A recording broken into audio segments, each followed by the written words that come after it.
If RNR, which is repeatability and reproducibility, is less than 10% of the tolerance, then the measurement system is acceptable. 10 to 30% it may be acceptable, but you need to decide. Over 30%, it is not acceptable. We would scrap the project. The data is not correct.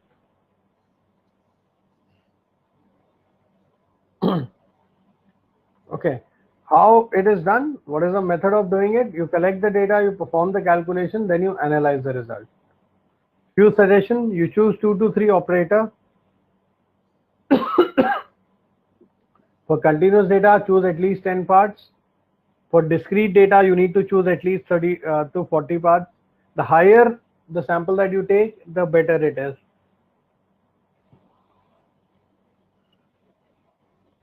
This is how you do it in Minitab. Okay, the method that we will choose is gauge RNR crossed. So how you would find it in Minitab, you go to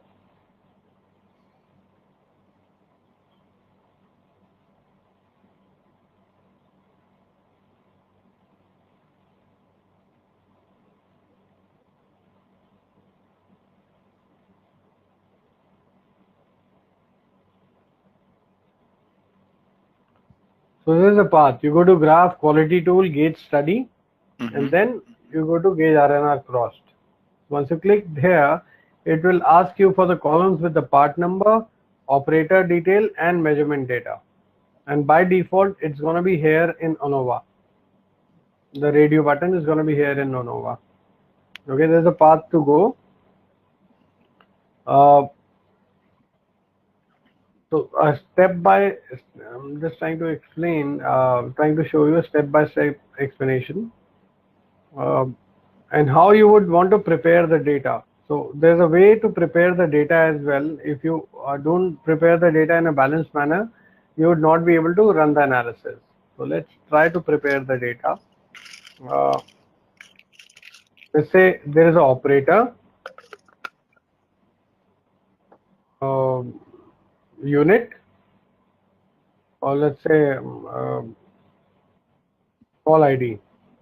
So let's say, we are doing a project on average handling time, and there are 3 operators, you, me, and somebody else, and we are trying to do the measurement on the length of the call, or the time taken to wrap up, to perform the wrap up, notes on the call, after call works. Okay. Scott measures call ID A, and Scott finds out that a person has taken 15 minutes. Let's add a trial number here.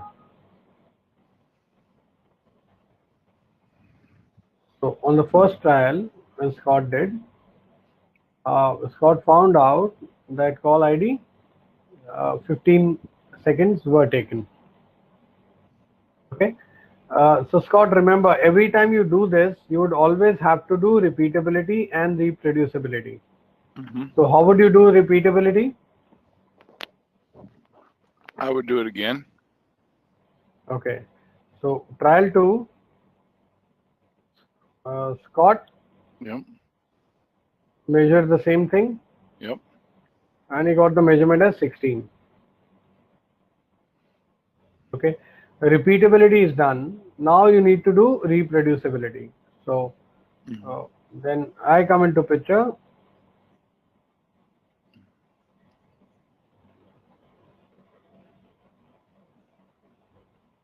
I got, let's say 15.1. You notice the moment I put in a decibel, everything in this particular column changed. So now I've done reproducibility. See, the model has to be balanced. Number of times,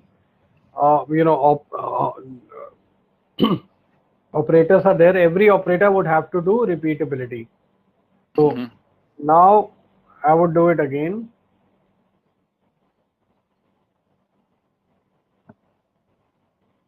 And let's say I got the same data. Okay. Now, okay, let's let it be only you and me. Okay, then again I'm copy pasting this data. Let's say I got 17, 19, 19.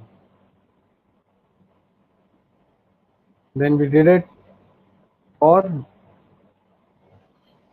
C.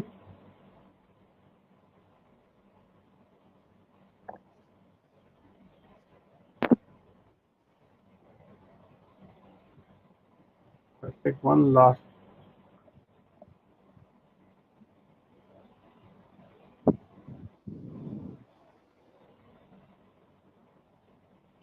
Okay.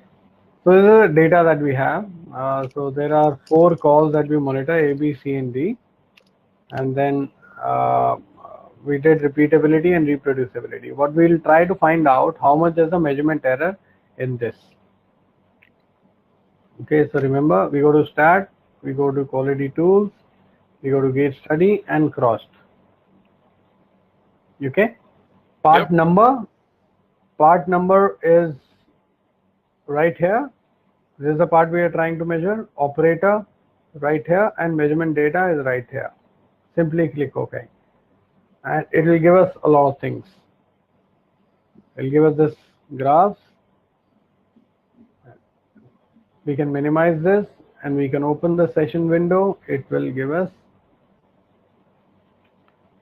whole set of data. Okay, all we need to do is we just need to look at the rules, and basis that rules we would look at the interpretation, right? So we will quickly go over this. So first graph that you see is gauge RNR, repeatability, reproducibility, and then part to part. Okay, repeatability, every time you are repeating the same thing, measurement, and then reproducibility, whenever you are changing the operator. Total gauge RNR is the total of repeatability and reproducibility. Okay. Okay. Part to part variation. Part to part is every time I'm measuring a different part, how much is the variation I'm getting? Is part to part variation. So gauge RNR variation and part to part variation. Every time I'm measuring the same part, how much is the variation that I'm getting is plotted here. And there's a variation in the different parts. Okay. So logically, which graph should be bigger, gauge RNR or part to part? Gauge RNR. Gauge RNR, but gauge RNR, why it should be bigger? Because every time I am measuring the same unit, should I be getting different measurement? No, should get the same. If I'm getting the same, see, these are the bars for variation in the measurement. So the variation in the measurement should be quite low, right? So gauge RNR should be quite low as compared to the different parts that I'm measuring. Okay. So in this case, the calls that I have, I've got call A, B, C, and D. This is the time difference in those calls. Variation of those calls. So gauge RNR should be way lower than part to part variation. Okay. Then I would straight away take you to this one, which is this particular chart here. So here, what we need to see is,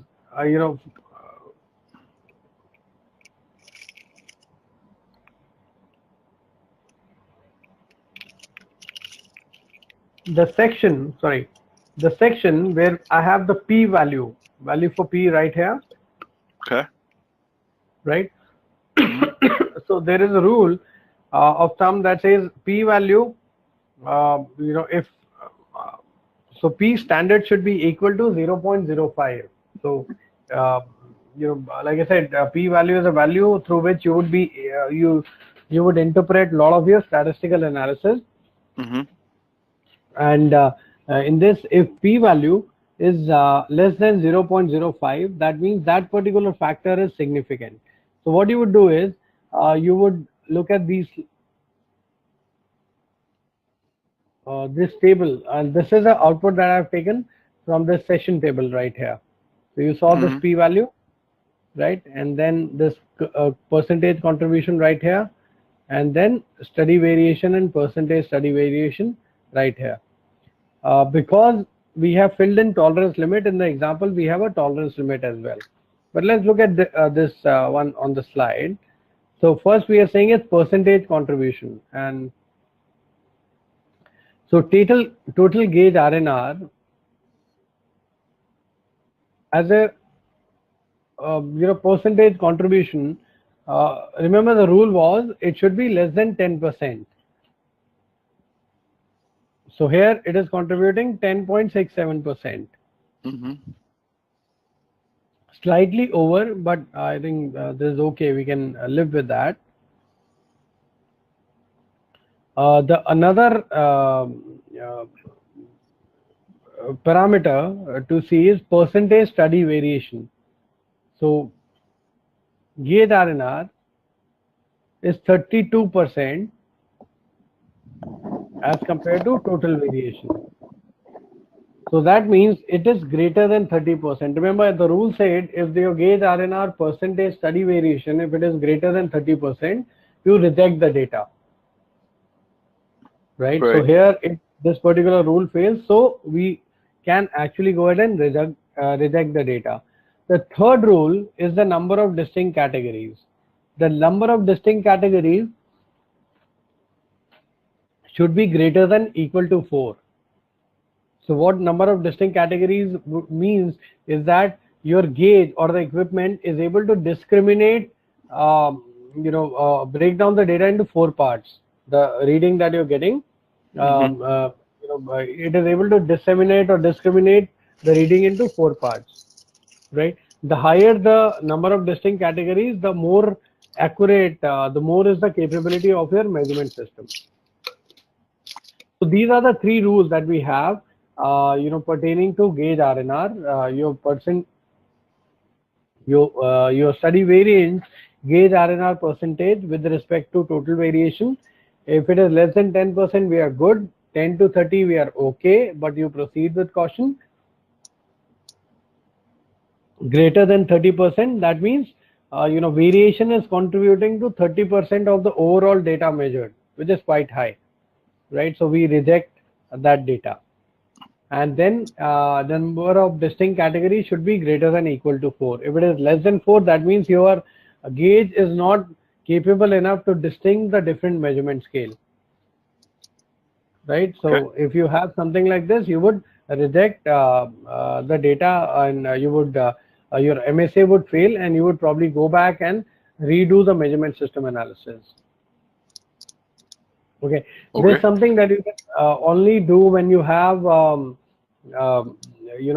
you are able to collect the data and you have 2 different sources of collecting the data, right? So if you don't have 2 different sources, you would not be able to perform MSA. In quite a lot of projects, we don't actually perform measurement system analysis. We have to live with whatever we have. And this is generally done, gauge RNR is generally done for the continuous data. If you are looking at the discrete data set, you have something known as attribute analysis. Attribute analysis is pretty simple. What you do is, because since it is count, right? So what you would generally do is the way to perform is pretty simple. So I'll just show it to you. So for example, we are measuring, let's say, data we have for call quality. Okay, so we have operator A, operator B, let's say operator C, and then there's operator D, which is a customer, or we call it a standard, right? Let's say A, B, and standard. So you measured the first call, you found the score as 90%. B also says 90%. Standard says Let's say 95%. Okay, Scott, you still able to hear me and follow me? Yep. Okay. Let's say we are measuring 10 calls here.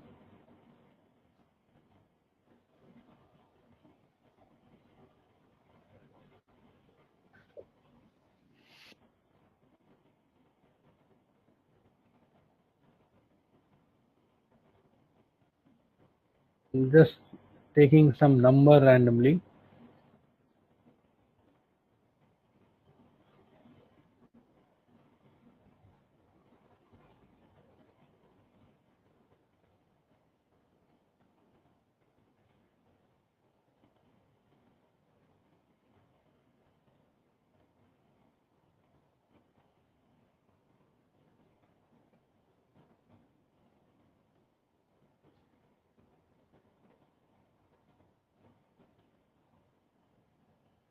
So let's say we have taken it for seven calls, right? And these are the quality scores that operator A has given. These are the scores that B has given, and there's a standard. So it might be given by operator C or client, which we are considering as standard. Okay. So when you do attribute analysis, what we do, we calculate efficiency and effectiveness. So let's calculate effectiveness. Effectiveness is number of times operator A and operator B's result would match. So I've just put in the formula 1, 2, 3, 4, 5, 6. 6 out of 7 times. So this 85% is the effectiveness. Efficiency is number of time all three matches, or they match with the standard as well.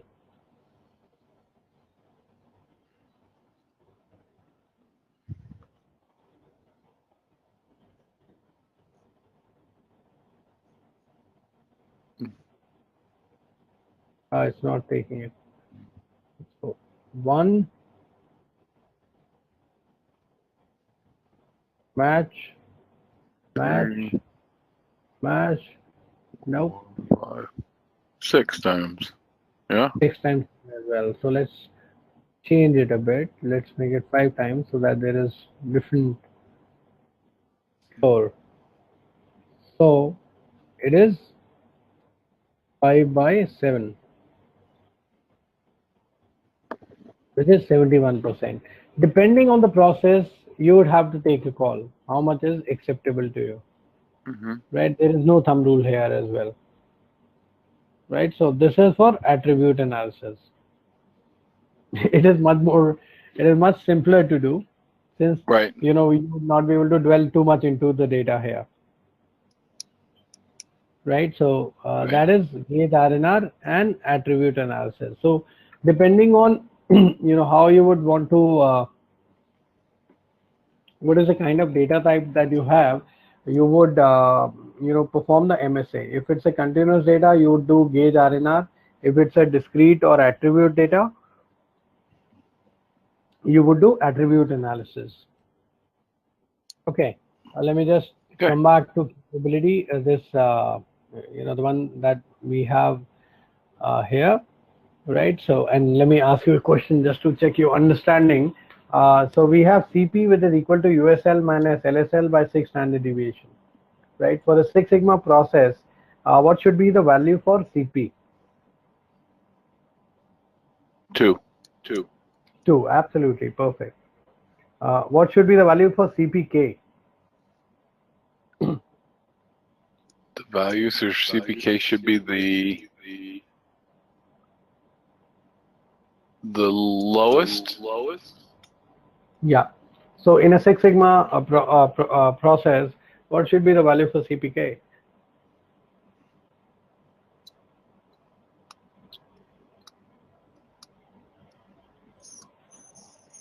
Zero. Oh no, No. I was just trying to trick you there. It should be Oh, equal to 2 itself, right? oh, So, yeah. 2 would mean, so remember, USL minus LSL, it should be 6, C standard deviation, you know, so you should be able to fit 3 standard deviation twice here and twice here. So it should be 2. 2. Okay.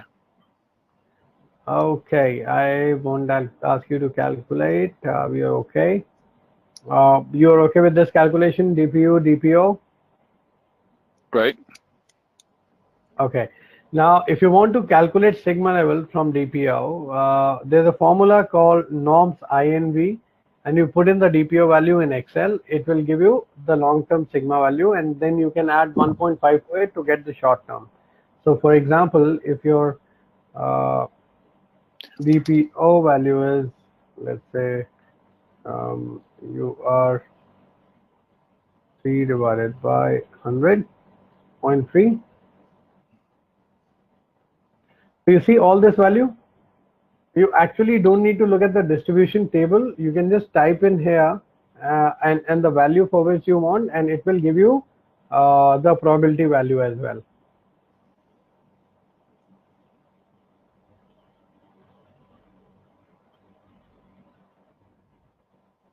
Norms dist.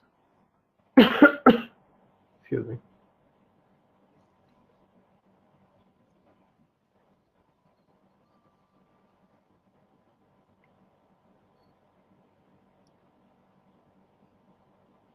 For DPO value 0.03, it has given you a sigma value of 0.51.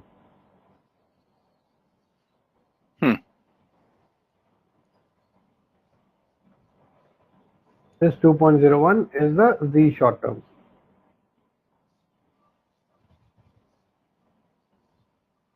Okay, so in Excel it's that easy. Okay. And if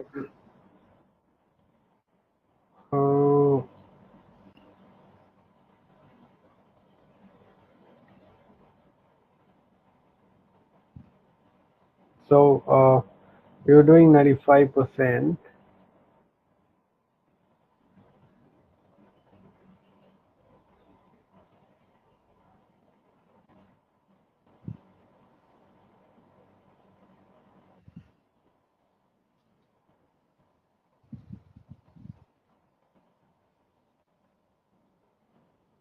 So now,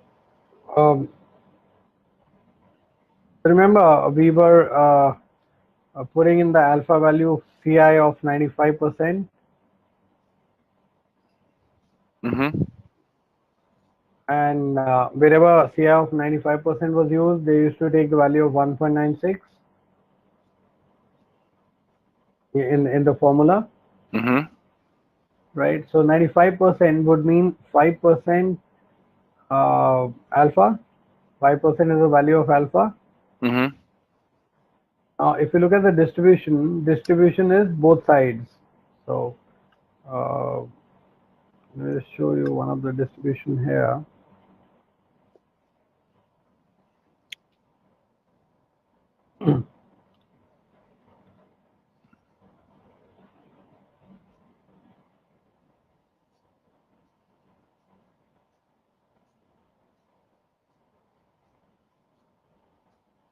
Okay, so if you look at this here, it is both sides, from here as well, here as well. Right? So defect can be created here, defect can be created here. That 5% can be divided into both the areas, lower specification and upper specification.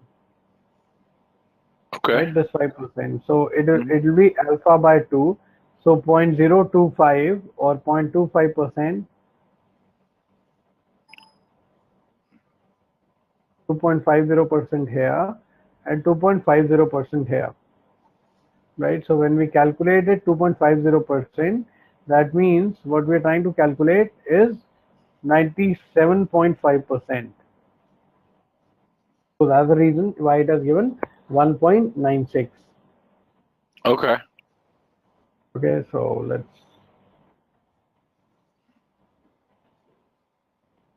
not getting too much into it, because I know today we have covered a lot of concepts. There's the concept of standard normal distribution. So if you have a normal distribution, uh, within plus minus one standard deviation, 68.26% of the data would lie. Within plus minus 2, 95%. Within plus minus 3, 99.73% of data should be within plus minus 3% standard deviation from the mean for a standard normal distribution, right? And then there is something called a standard t distribution, and we would be able, we would be able to calculate the probability basis student t distribution, binomial distribution, and Poisson distribution as well. And then in Minitab, we can actually do the normality testing as well to find out whether data distribution is normal or not normal. So I will